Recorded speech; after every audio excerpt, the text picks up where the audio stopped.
الرحیم۔ پڑھیے الصلاۃ والسلام علیک یا رسول اللہ وعلی آلک واصحابک یا حبیب اللہ۔ الصلاۃ والسلام علیک یا نبی اللہ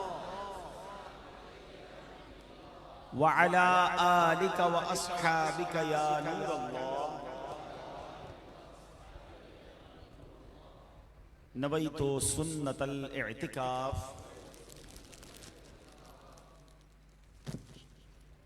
پیارے پیارے اسلامی بھائیوں، الحمدللہ عز و جل، رب کریم کا جتنا شکر ادا کریں وہ کم ہے کہ اس نے آج ہمیں اپنے اور اپنے حبیب علیہ السلام کے ذکر کی اس محفل میں بیٹھنے کی سعادت بخشی ہے۔ اللہ کریم ہم سب کا جمع ہونا اپنی بارگاہ میں قبول فرمائے۔ مسجد انتظامیہ کو، امام صاحب، خطیب صاحب کو مبارکباد پیش کرتا ہوں۔ ماشاءاللہ بہت خوبصورت محفل آپ نے سجائی ہے اور بڑی تعداد میں عاشقان رسول آئے ہیں۔ اللہ آپ سب کا وقت نکال کر یہاں آنا بھی اپنے دربار میں قبول فرمائے۔ درود پاک پڑھنے کے بے شمار فضائل و برکات ہیں۔ میرے آقا مدینے والے مصطفیٰ صلی اللہ تعالیٰ علیہ وسلم کا فرمان عالی شان ہے، جس کا مضمون ہے کہ جو کوئی شخص مجھ پر ایک بار درود پاک پڑھتا ہے، اللہ کریم اس پر اپنی 10 رحمتیں نازل فرماتا ہے، اس کے 10 گناہوں کو مٹا دیتا ہے اور اس کے 10 درجات کو بلند فرماتا ہے۔ اب درود پاک ایک بار پڑھنا ہے اور اجر اتنا زیادہ ہے تو ہمیں چاہیے کہ کثرت کے ساتھ درود پاک پڑھتے رہیں۔ آئیے مل کر محبت کے ساتھ بآواز بلند درود پاک پڑھ لیں۔ صلو علی الحبیب صلی اللہ تعالی علی محمد صلی اللہ علیہ وسلم۔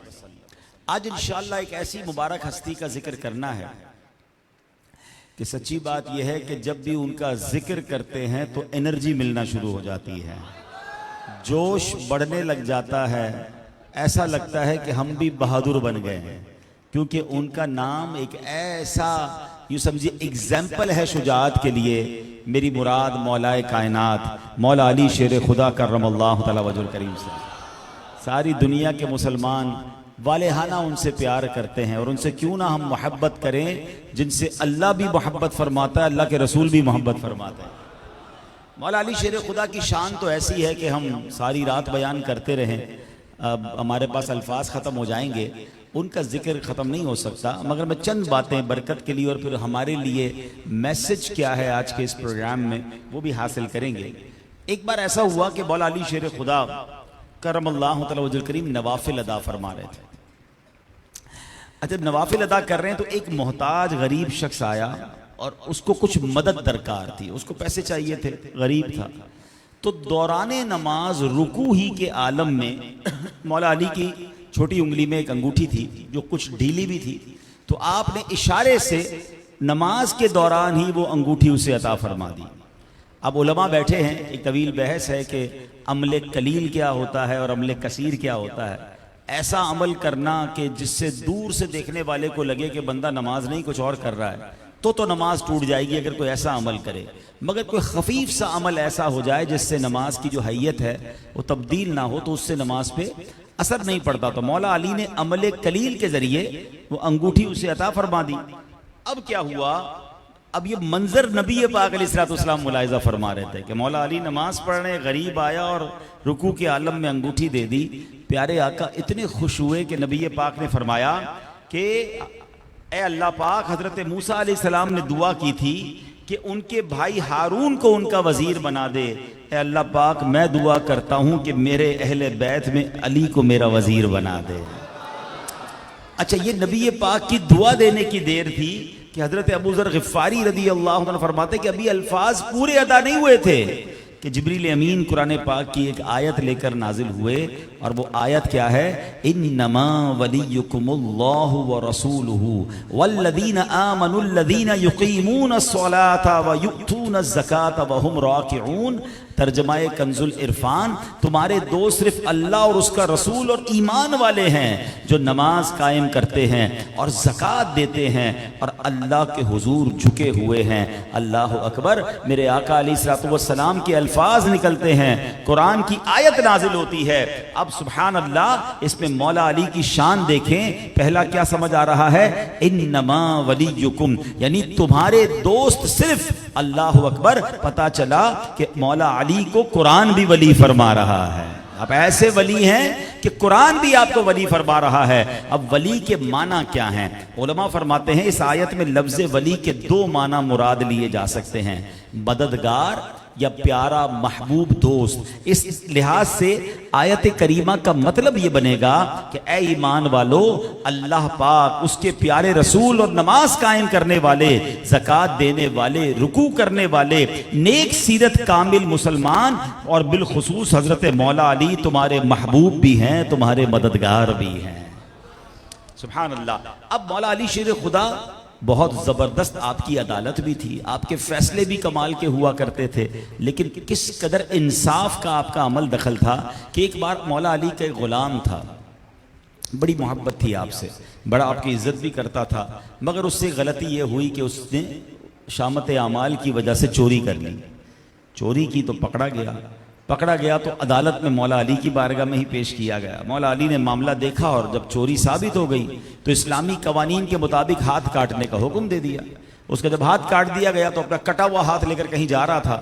حضرت سلمان فارسی رضی اللہ تعالیٰ عنہ اور ابن کوا رحمۃ اللہ تعالیٰ علیہ وہاں موجود تھے، تو جب انہوں نے دیکھا کہ یہ کٹا ہوا ہاتھ لے کر مولا علی کا غلام کہیں جا رہا ہے تو کہا کہ تمہیں اور ٹک ٹکی باندھ کے دیکھ رہے ہیں۔ مولا علی نے کہا اے صدیق اکبر یا امیر المومنین، آپ ایسے مجھے کیوں دیکھ رہے ہیں؟ عرض کرتے ہیں، فرماتے ہیں میں نے نبی پاک علیہ السلام سے سنا ہے اے علی تمہارے چہرے کو دیکھنا عبادت ہے، میں عبادت کر رہا ہوں۔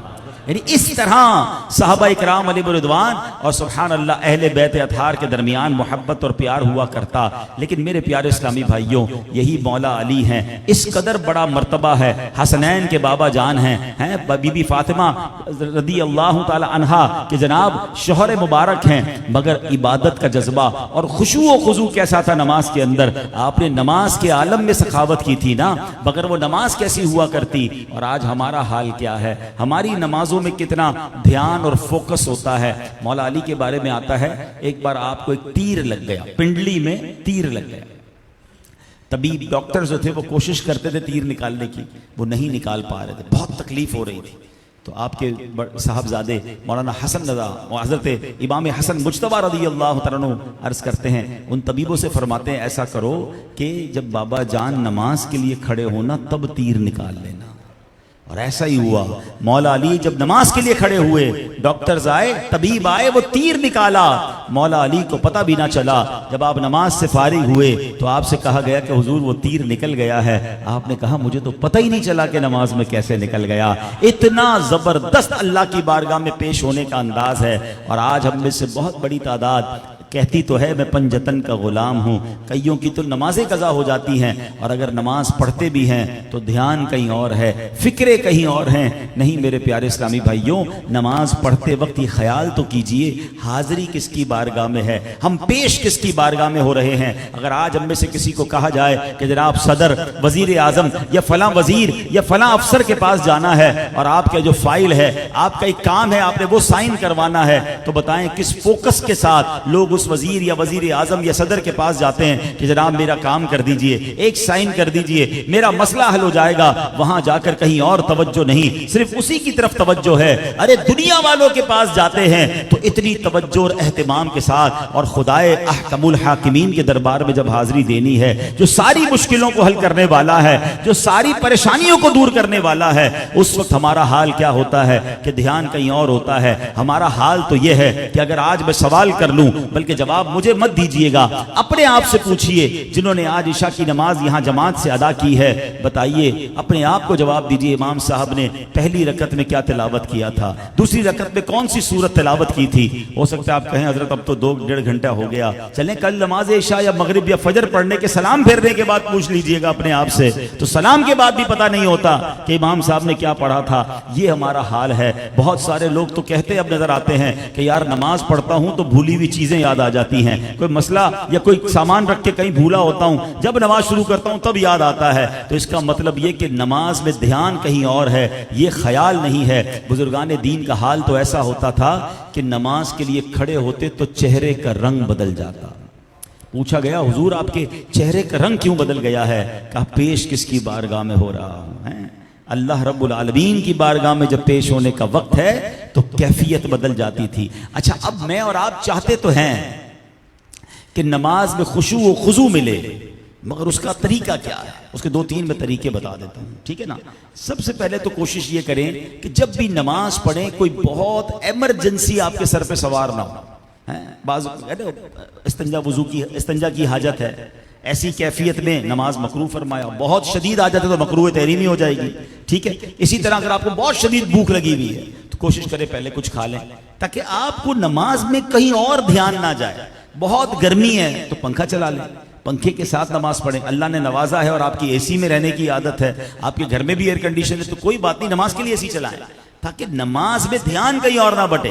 یہاں تک کتابوں میں لکھا کہ سامنے کوئی لکھائی پڑھائی والی چیز نہ ہو، بعض اوقات فریمز ایسی ہوتی ہیں، لکھی ہوئی کتابت والی چیزیں ہوتی ہیں، نماز اسی کے سامنے پڑھ رہا ہے بندہ، وہی پڑھتا جا رہا ہے یا اسی فریم کے اندر گم ہو گیا۔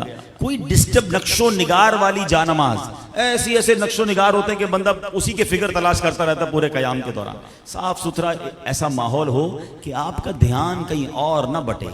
اور پھر ایک اور مشورہ یہ ہے کہ جو نماز پڑھتے ہیں نا اس نماز کو ترجمے کے ساتھ سیکھ لیں، ٹھیک ہے؟ مثال کے طور پہ آپ آخری 10 سور، پہلے سورہ فاتحہ وہ تو ہر نماز رکعت میں پڑھتے ہیں، اس کا ترجمہ اس کی تفسیر پڑھ لیں، ٹھیک ہے؟ پھر آپ آ جائیں آخری 10 سورتیں، اس کو ترجمے کے ساتھ تفصیل کے ساتھ پڑھ لیں۔ پھر ہو سکے تو جو سورہ ملک ہے، سورہ یاسین ہے، عموماً جو امام صاحبان تلاوت کرتے ہیں، سورہ بقرہ کی آخری آیتیں ہیں، ان تمام مشہور سورتوں کو ترجمے سے پڑھ لیں۔ 2-3 مہینے لگیں گے، زیادہ ٹائم نہیں لگے گا، آپ یقین کریں آپ کے لیے کمال ہو جائے گا۔ اب کیا ہوگا جب آپ خود نماز پڑھ رہے ہیں، امام صاحب پڑھ رہے ہیں، مثال کے طور پہ سورہ فاتحہ شروع ہوتی ہے الحمدللہ رب العالمین الرحمن الرحیم، اللہ کی رحمت اور اس کی سمجھے کہ کبریائی کو آپ اپنے ذہن میں تصور لا رہے ہیں کہ میں کس مالک کا رب ہوں اور اس کی رحمان اور رحیم صفت کا ذکر کر رہا ہوں۔ مالکی یوم الدین، وہ روز جزا کا مالک ہے، اب قیامت کے مالک سے گویا آپ التجا کرنے جا رہے ہیں۔ آگے چلتے ہیں، اللہ سے عرض کرتے ہیں اہدنا الصراط المستقیم، اے اللہ سیدھے راستے پر چلا دے، بلکہ ان لوگوں کے راستے پر چلا جن پر انعام کیا ہے، اور مولا ان لوگوں سے بچا لینا، ان صحبتوں سے بچا لینا، اے اللہ اس راستے سے بچا لینا جہاں تیرا غضب نازل ہوتا ہے۔ اب سورہ فاتحہ ختم ہو کر اگر مثال کے طور پہ امام صاحب نے سورہ فیل شروع کی ہے یا آپ پڑھ رہے ہیں الم تر کیف فعل ربک باصحاب الفیل، تو اب وہ ہاتھی والوں کا واقعہ آپ کے ذہن میں آئے گا، رب کی قدرت کے نظارے ذہن میں آ رہے ہوں گے کہ میرا رب کیسا عظیم ہے کہ ہاتھیوں کا لشکر جو کعبے کو مٹانے آ رہا ہے ان کو ابابیل بھیج کر کس طرح کنکریوں کے ذریعے تباہ و برباد کر دیا۔ تو جب آپ قرآن کو سمجھ کر پڑھ رہے ہوں گے یا سن رہے ہوں گے، آپ نماز کے اندر ہوں گے، آپ کا دھیان نہیں بٹے گا، رکوع میں جائیں گے سبحان ربی العظیم، اس رب کی شان بیان کر رہا ہوں جو بڑی عظمت والا ہے، سبحان ربی الاعلی، اس رب کی شان بیان کر رہا ہوں جس کی شان بہت اعلیٰ ہے۔ اب آپ نماز کے ساتھ جب انوالو ہیں، التحیات پڑھ رہے ہیں تو التحیات کا معنی ذہن میں ہے، درود ابراہیمی پڑھ رہے ہیں تو درود ابراہیم کا معنی ذہن میں ہے، تو انشاءاللہ نماز کے اندر فوکس نصیب ہو جائے گا، خشوع و خضوع نصیب ہوگا، اور پھر اس کی برکتیں بھی ملنا شروع ہو جائیں گی۔ میں رب کریم سے دعا کرتا ہوں کہ اللہ کریم ہمیں خشوع و خضوع کے ساتھ بلکہ سمجھ کر نماز ادا کرنے کی توفیق عطا فرمائے۔ مولا علی کیسے سخی تھے، مولا علی کی بہادری کے تو بڑے قصے سنے ہیں، فاتح خیبر بھی ہیں، دشمن آپ کے سامنے آ کر کانپ جایا کرتا تھا مگر آپ اللہ کی راہ میں خرچ کرنے کو اتنا پسند کرتے تھے۔ ایک بار کمال کا انداز اختیار کیا، وہ ہوتا ہے نا کہ بندہ چاہتا ہے میں ہر ادا سے اپنے رب کو راضی کرنے کی کوشش کروں۔ آپ کے پاس 4 درم تھے، آپ نے 1 درم دن میں خرچ کیا، 1 درم رات میں کہ چلو اللہ رات میں خرچ کرنے پر راضی ہو جائے تو رات میں خرچ کیا، 1 درم سب کے سامنے اعلانیہ خرچ کیا، 1 درم چھپ کے خرچ کیا کہ کوئی تو ادا قبول ہو جائے گی، کوئی انداز رب کو پسند آ جائے۔ اللہ اکبر، کیا شان ہے مولا علی کی، اللہ کو یہ 4 ادائیں ایسی پسند آئیں کہ اس کا ذکر قرآن میں فرما دی۔ قرآن پاک میں اللہ ارشاد فرماتا ہے الذین ينفقون اموالهم باللیل والنہار سرا وعلانیۃ فلہم اجرہم عند ربہم ولا خوف علیہم ولا ہم یحزنون۔ اللہ اکبر۔ رب نے فرمایا وہ لوگ جو رات میں اور دن میں پوشیدہ اور اعلانیہ اپنا مال خیرات کرتے ہیں ان کے لیے ان کا اجر ان کے رب کے پاس ہے، ان پر نہ کوئی خوف ہوگا اور نہ وہ غمگین ہوں گے۔ اللہ اکبر۔ پتہ چلا کہ اللہ کی راہ میں جب اخلاص سے خرچ کیا جائے تو پھر رب ایسا اجر عطا فرماتا ہے، یہاں مال بھی ملٹی پلائی ہو جاتا ہے، وہ اجر اللہ کے یہاں باقی بھی رہ جاتا ہے۔ دنیا میں ایک ہی بدلہ ملتا ہے نا، میں یہاں کاروبار کرتا ہوں تو ادھر نفع ملتا ہے۔ اللہ کی راہ میں خرچ کرنے کا کمال دیکھو، بندہ اللہ کی راہ میں خرچ کرے ملٹی پلائی ہو کر وہ مال پہلے تو دنیا میں مل جاتا ہے۔ اچھا دنیا میں مل گیا، بندہ کہے ٹھیک ہے 1 کا 10 مل گیا اور کیا چاہیے؟ فرمایا نہیں، یہ تو دنیا کا انعام ہے، اللہ کے پاس انعام باقی ہے اور وہ کتنا عطا فرمائے گا۔ روایتوں کا مضمون ہے اللہ خود فرماتا ہے کہ اے ابن آدم اپنا مال میرے پاس جمع کرا دے، نہ جلے گا نہ ڈوبے گا نہ کم ہوگا، میں تجھے اس دن دوں گا جس دن تجھے ایک ایک نیکی کی ضرورت ہوگی، یعنی قیامت کے دن اس کا اجر ملے گا۔ احادیث میں یہ بھی مضمون ملتا ہے کہ بندہ کھجور کا صدقہ کرتا ہے، اللہ اس صدقے کو پالتا ہے، جیسے تم اپنے جانور کے بچوں کو پالتے ہو، بچڑے کی مثال دی گئی۔ اللہ اکبر۔ فرمایا جب بندہ قیامت کے دن جا کر اپنے کھجور کے صدقے کا اجر دیکھے گا تو وہ احد پہاڑ جتنا ہو چکا ہوگا، یعنی پہاڑ جتنا اجر ملے گا۔ کھجور کے بدلے کھجور نہیں ملنی، وہ انکریز ہوتا جائے گا۔ اللہ اکبر۔ دنیا میں بھی اجر ہے، آخرت میں بھی اجر ہے۔ تو اے میرے پیارے اسلامی بھائیوں، اللہ کی راہ میں خرچ کرتے رہا کریں، نیکی کے کاموں میں حصہ ملاتے رہا کریں۔ اچھا بعض اوقات یہ بھی خیال آتا ہے کہ یار یہ سخاوت تو امیروں کا کام ہے، ہم تو پہلے ہی غریب ہیں، نوکری والے لوگ ہیں، قرضے میں ویسے ہی ڈوبے ہوئے ہیں، ہم جناب اللہ کی راہ میں کیسے خرچ کریں؟ میں بڑی باریک بات کرنے جا رہا ہوں، اگر آپ سمجھ جائیں نا، اور یہ بات قبلہ مفتی قاسم صاحب نے تفسیر قرآن صراط الجنان میں لکھی ہے۔ میں جس علاقے میں بیان کر رہا ہوں مجھے اندازہ ہے کہ یہاں پر غریب اور درمیانے طبقے کے لوگ زیادہ ہوں گے۔ اللہ پاک نے ایمان کی دولت دی، ہم ویسے ہی بڑے امیر و کبیر ہیں، تو اس بات پر ویسے گھبرانا نہیں چاہیے۔ لیکن میں ایک بات آپ کو سمجھاتا ہوں۔ مفتی صاحب نے لکھا کہ اگر پوری دنیا کے امیروں کا سروے کروایا جائے نا، مسلمان امیروں کا سروے کروائیں، تو وہ کہیں نہ کہیں اللہ کی راہ میں خرچ کر رہے ہوتے ہیں اور اس لیے ان کا مال بڑھ رہا ہوتا ہے۔ اور پوری دنیا کے اگر غریبوں کا سروے کروایا جائے تو اکثر ان میں صدقہ خیرات نہیں کر رہے ہوتے، وہ یہی سمجھ رہے ہوتے ہیں کہ میں تو پہلے ہی غریب ہوں، میں کیسے صدقہ خیرات کروں؟ اور شاید یہی وجہ رہتی ہے کہ وہ اس غربت سے نکل نہیں پاتے۔ اللہ کی راہ میں خرچ کرنا دراصل یہ رب سے کاروبار کرنا ہے۔ اگر آپ اپنی مشکلوں سے نکلنا چاہتے ہیں نا، ایسا تو شریعت نے کہیں بھی نہیں کہا کہ جناب جب تک کوئی لاکھ روپے صدقہ نہیں کرے گا اس کو اجر نہیں ملے گا یا اللہ اس پر رحمت نہیں فرمائے گا، بلکہ خود نبی پاک کی ایک حدیث سنیے، میرے آقا فرماتے ہیں جس کا مضمون ہے کہ کسی کا ایک اس کسی کے لاکھ سے بڑھ جاتا ہے۔ صحابی رسول نے کہا حضور ایک لاکھ سے کیسے بڑھ جائے گا؟ فرمایا ایک آیا اس کے پاس لاکھوں تھے، اس نے لاکھوں میں سے 1 لاکھ اللہ کی راہ میں خرچ کیا۔ ایک آیا اس کے پاس 2 ہی درم تھے، اس نے 2 میں سے 1 اللہ کی راہ میں خرچ کر دیا، اس کا 1 درم اس کے لاکھوں سے بڑھ گیا۔ بات آئی سمجھ میں؟ 2 میں سے 1 دینے کا مطلب 50% اس نے اللہ کی راہ میں خرچ کیا۔ اس کے پاس پہلے ہی کروڑوں تھے، اس نے لاکھ خرچ کیا، تو اس غریب کا 1 جو ہے اس 1 لاکھ سے آگے بڑھ جاتا ہے۔ وہ کہتے ہیں نا کسی کا کھجور جو ہے کسی کے باغ سے بڑھ جاتا ہے۔ تو کچھ نہ کچھ راہ خدا میں صدقہ دیا کریں۔ اور مولا علی کا یہ انداز تو ایسا نرالا ہے کہ کبھی زندگی میں ایک بار ایسا کیا کر لیجئے گا کہ اللہ کی رضا کے لیے اچھوں کی نقل بھی اچھی ہوتی ہے کہ صبح کچھ صدقہ دے دیا، رات میں کچھ صدقہ دیا، عوام کے سامنے کچھ صدقہ دیا، چھپا کے بھی کچھ صدقہ دیا، اور اللہ سے عرض کریں کہ مولا یہ مولا علی کی ادا کو ادا کر رہا ہوں، میری اس چھوٹی سی کوشش کو بھی اپنی بارگاہ میں قبول فرما لے، تو انشاءاللہ اس کی برکتیں ملیں گی۔ کیونکہ قیامت کے دن حدیث میں آتا ہے بندہ اپنے صدقے کے سائے میں ہوگا۔ آج گرمی ہے، ہم سایہ ڈھونڈتے ہیں، یہ گرمی کچھ بھی نہیں ہے جو بروز قیامت سورج 1 میل پر ہوگا۔ ہم کہاں سے گرمی کو برداشت کریں گے؟ تو صدقہ دیا ہوگا تو سایہ کرے گا نا۔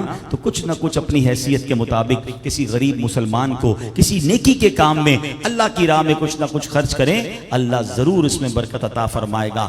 اب میں اپنے اس پورے بیان کا ایک اور موضوع آپ سے ڈسکس کرنا چاہتا ہوں۔ کہ مولا علی کی شان ایسی ہے، پہلے ہی معلوم تھی، آج مزید سنی تو ایمان تازہ ہوا۔ مگر مولا علی کے دور میں ایک بڑا عجیب واقعہ ہوا۔ اس زمانے میں ایک فرقہ کھڑا ہوا جو کہ تھا خارجی فرقہ۔ اس فرقے نے مولا علی شیر خدا پر معاذ اللہ کفر کا فتویٰ لگا دیا۔ اب بتائیے اس شخصیت پر کہ جس کے علم کا عالم یہ ہے کہ نبی پاک فرمائے میں علم کا شہر ہوں اور علی اس کا دروازہ ہے، جس کا دیدار کرنا، جن کی زیارت کرنا عبادت، ان بدبختوں نے مولا علی پر کفر کا فتویٰ لگایا۔ یہ کیوں لگایا؟ یہ تھی آدھی جہالت، اور وہ ایک آیت کو بیس بنا کر انہوں نے پوری یہ عمارت کھڑی کی، گمراہی کی۔ اور آج کے دور میں بھی یہ لعنت ہو گئی ہے کہ جناب آدھے جاہل بہت گھوم رہے ہیں۔ وہ کہتے ہیں نا ادھورا سچ جھوٹ سے زیادہ خطرناک ہوتا ہے۔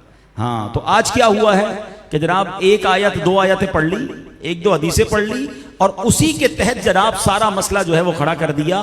یاد رکھیے قرآن پورا پڑھیں گے تو سمجھ آئے گا کہ شریعت کا حکم کیا ہے۔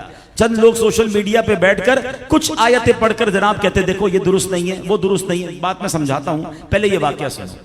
اب کیا ہوا کہ مولا علی شیر خدا پر معاذ اللہ کفر کا جب فتویٰ لگایا گیا، اور انہوں نے وجہ کیا بیان کی کہ معاملہ یہ ہوا تھا کہ حضرت امیر معاویہ رضی اللہ تعالیٰ اور مولا علی کے درمیان کسی دینی مسئلے پر اختلاف ہوا، تو مولا علی شیر خدا نے یہ فیصلہ کیا کہ کسی کو درمیان میں ڈالتے ہیں کہ ثالثی کا کردار ادا کرے اور معاملے کو سارٹ آؤٹ کرا دے تاکہ لڑائی نہ ہو۔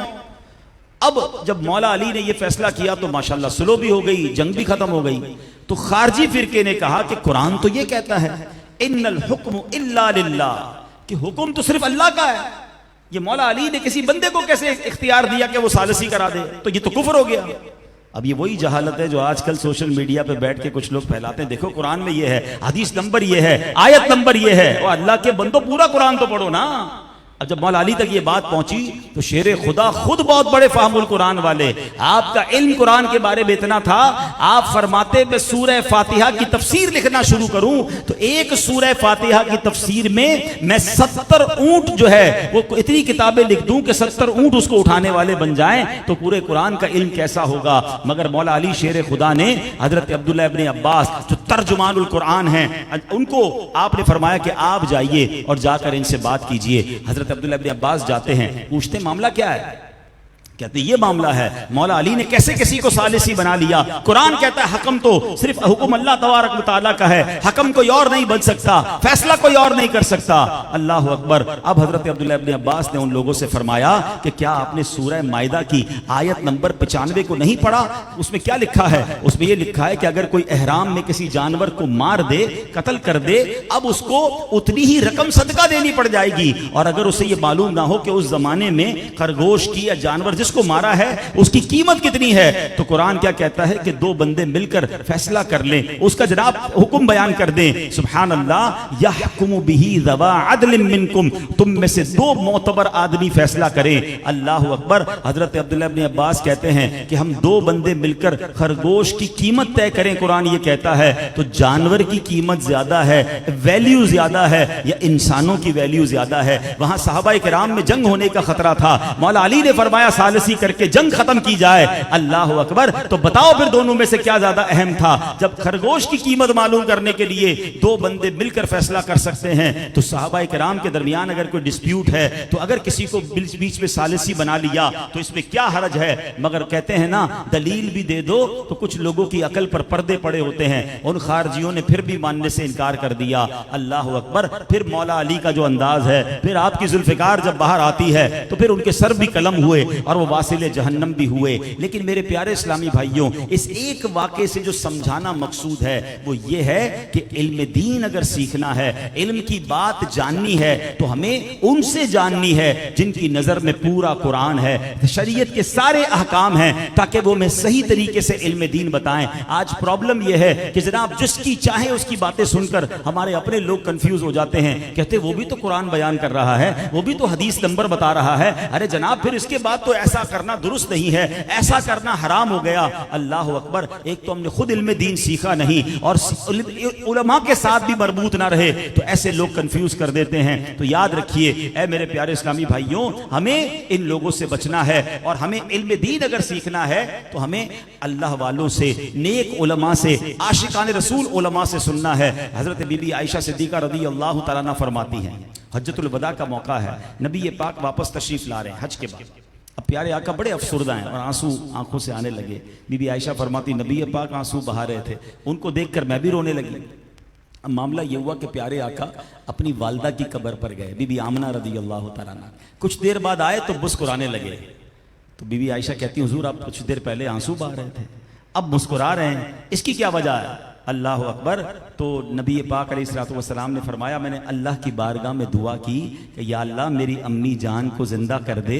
اللہ نے زندہ فرمایا، میں نے ان کو کلمہ پڑھایا، کلمہ پڑھنے کے بعد وہ پھر قبر میں جا کر آرام کرنے لگی۔ اللہ اکبر، اپنی امت میں نبی پاک نے انہیں داخل فرمایا۔ اب جناب سوشل میڈیا پہ ایک بندہ آ کر کہتا ہے قرآن تو کہتا ہے کہ جناب جس کا انتقال ہو گیا، جو دنیا سے چلا گیا، وہ واپس نہیں آ سکتا۔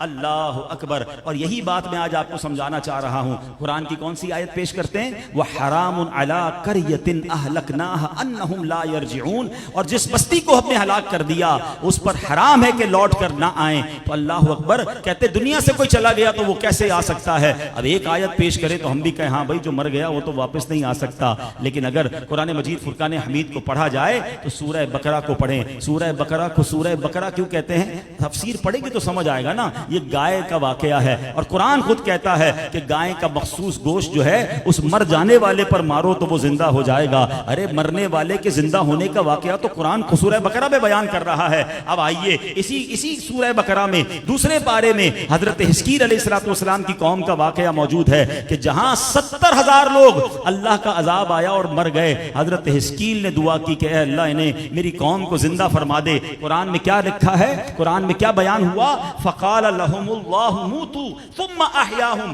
تو اللہ نے ان سے فرمایا مر جاؤ اور پھر انہیں زندہ فرما دیا۔ اب ذرا ایمان کی حالت میں عشق رسول کے ساتھ جواب دیجئے گا، حضرت حزقیل دعا کریں تو 70,000 مردے زندہ ہو جائیں، اور حضرت حزقیل کے آقا جناب رسول اللہ دعا کریں تو بی بی آمنہ کیوں نہ قبر سے باہر آ جائے۔ تو بات یہ میں قرآن کا جواب قرآن سے ہی دے رہا ہوں، مگر پرابلم یہ ہے ادھوری بات بتاتے ہیں، آدھی آیت بتاتے ہیں، ایک حدیث بتا کر یہ نہیں بتاتے کہ اس کا پس منظر کیا تھا۔ ارے جو بتوں کے لیے آیتیں نازل ہوئی ہیں اولیاء کرام کے بارے میں بیان کر کے کنفیوز کرتے ہیں، تو خدا کے واسطے جو لوگ مولا علی پر فتویٰ لگا سکتے ہیں ایسے لوگ آج بھی موجود ہوتے ہیں جو کنفیوز کرتے ہیں امت کو۔ تو پورا قرآن پڑھیں، پوری حدیثیں پڑھیں، خود نہیں پڑھ سکتے تو عاشقان رسول علماء کے ساتھ رابطے میں رہیں اور ان سے علم دین سیکھیں، تو انشاءاللہ کسی قسم کی کنفیوژن نہیں ہوگی۔ میں ایک دو باتیں بتا کر اپنا بیان ختم کرتا ہوں کیونکہ مجھے ایک اور جگہ بھی کورنگی میں بیان میں جانا ہے، ورنہ اس موضوع پر تو بہت ساری آیتیں ہیں۔ اب جناب بات یہ ہوتی ہے کہ جناب یہ کہا جاتا ہے کہ نبی پاک علیہ السلام کے بارے میں معاذ اللہ ایسی بھی کنفیوژن پھیلانے والے پھیلاتے ہیں، اور وہ کہتے ہیں کہ پیارے آقا علیہ السلام تو ہمارے جیسے ہیں۔ دیکھو قرآن میں ہے قل انما انا بشر مثلکم، ترجمہ کیا ہے؟ تم فرماؤ میں ظاہراً تمہاری طرح کا ایک بشر ہوں۔ اب دیکھو قرآن کہتا ہے، نبی پاک خود کہہ رہے ہیں کہ میں تمہاری طرح کا ایک بشر ہوں۔ ارے ایک آیت پڑھی، آگے کچھ نہ پڑھا، قرآن کیا کہتا ہے؟ قد جاءکم من اللہ نور، بے شک تمہارے پاس اللہ کی طرف سے نور آ گیا ہے۔ پتہ یہ چلا کہ نبی پاک یقیناً بشر ہیں، مگر وہ ہمارے جیسے بشر نہیں بلکہ وہ اللہ پاک کا نور ہیں۔ اللہ اکبر، بشری لباس میں رب نے انہیں عام لوگوں ہمارے پاس بھیجا ہے، مگر شان یہ ہے میرے آقا کی، کہتے ہو آقا ہمارے جیسے، رسول پاک ہمارے جیسے ہیں۔ اللہ اکبر، میرے آقا تو وہ ہیں زمین پر کھڑے ہو کر اشارہ فرمائیں تو چاند کو 2 ٹکڑے فرما دیتے ہیں۔ ہم سے تو وقت نہیں رکتا۔ مولا علی نبی پاک کی بارگاہ میں آتے ہیں، حضور عصر کی نماز چلی گئی ہے، آقا ہاتھ اٹھائیں تو سورج کو واپس پلٹا دیں۔ اعلیٰ حضرت کہتے ہیں نا، اشارے سے چاند چیر دیا، چھپے ہوئے خور کو پھیر دیا، گئے ہوئے دن کو اثر کیا، یہ تاب و تواں تمہارے لیے۔ تو ایسی شان والے آقا ہیں۔ بات یہ ہے کہ ایک آیت بتا کر جناب کہتے کہ آپ یہ کیوں کہتے ہیں، لیکن اگر پورا قرآن پڑھیں تو سمجھ آئے گا کہ نبی پاک کی شان تو کیسے قرآن میں بیان ہوئی ہے۔ تو بہرحال اللہ ہمیں عاشقان رسول علماء کی صحبت نصیب فرمائے، صحیح معنوں میں علم دین سیکھنے والا بنائے۔ اب آخر میں ایک بات کہہ دوں کہ جب قرآن کہتا ہے تمہارے پاس نور آ گیا، آپ کو معلوم ہے کہ اب انشاءاللہ اس بار جو ربیع الاول آ رہا ہے وہ انشاءاللہ عز و جل نبی پاک کا 1500 سالہ جشن ولادت ہے۔ تو اس بار جشن ولادت بنانا ہے اور دھوم دھام سے منانا ہے انشاءاللہ۔ جب تلک یہ چاند تارے جھلملاتے جائیں گے تب تلک جشن ولادت ہم مناتے جائیں گے۔ سرکار کی آمد مرحبا، آقا کی آمد مرحبا، حضور کی آمد مرحبا، پرنور کی آمد مرحبا۔ کسی کی 25 سال ہو جائے تو کہیں جناب سلور جوبلی، 50 سال ہو جائیں تو گولڈن جوبلی، 75 سال ہو جائیں تو ڈائمنڈ جوبلی۔ وہ اللہ کے بندوں، یہ زندگی میں موقع مل رہا ہے جو ہم سے پہلے والوں کو بھی نہیں ملا، بعد والوں کو بھی نہیں ملے گا۔ 1500 سال، اللہ کرے یہ ربیع الاول تک ہم خیر سے زندہ رہیں تو انشاءاللہ 1500 سالہ جشن ولادت منائیں گے انشاءاللہ، اور گج وج کے بنائیں گے۔ ساری دنیا میں الحمدللہ دعوت اسلامی کی طرف سے تیاریاں شروع کر دی گئی ہیں، اور عاشقان رسول بھی یقیناً کر رہے ہیں، کیونکہ ایک میرا ہی رحمت پہ دعویٰ نہیں، شاہ کی ساری امت پہ لاکھوں سلام۔ آقا تو سب کے آقا ہے نا، تو سب کوششیں کر رہے ہیں، مزید کیجئے۔ الحمدللہ دعوت اسلامی کے امیر اہل سنت، امیر دعوت اسلامی کی طرف سے انشاءاللہ دنیا بھر کے سربراہان مملکت جو ہیں، جو مسلمان ممالک کے سربراہان ہیں، ان کو لیٹر لکھا جا رہا ہے کہ انشاءاللہ آپ بھی اپنے ممالک میں نبی پاک کا اس بار جو جشن ولادت ہے 1500 سالہ شایان شان طریقے سے بنائیں۔ پاکستان کے حکمرانوں کو بھی ہم الحمدللہ ملاقات کر کے بھی اور مکتوبات کے ذریعے بھی ان تک یہ بات پہنچا رہے ہیں، اور آپ بھی جس ادارے میں ہیں، جس محلے میں ہیں، انشاءاللہ اس بار فقید المثال انشاءاللہ جشن ولادت منائیں گے۔ اور ہاں کچھ لوگ پھر آئیں گے اس میں آپ کو کنفیوز کرنے، تو جن کو پرابلم ہے ان کو پرابلم ہوتی رہے، اور پرابلم پتہ ہے کس کو ہے؟ مفتی احمد یار خان نعیمی صاحب سے پوچھیں، وہ کہتے ہیں نثار تیری چہل پہل پر ہزاروں عیدیں ربیع الاول، نثار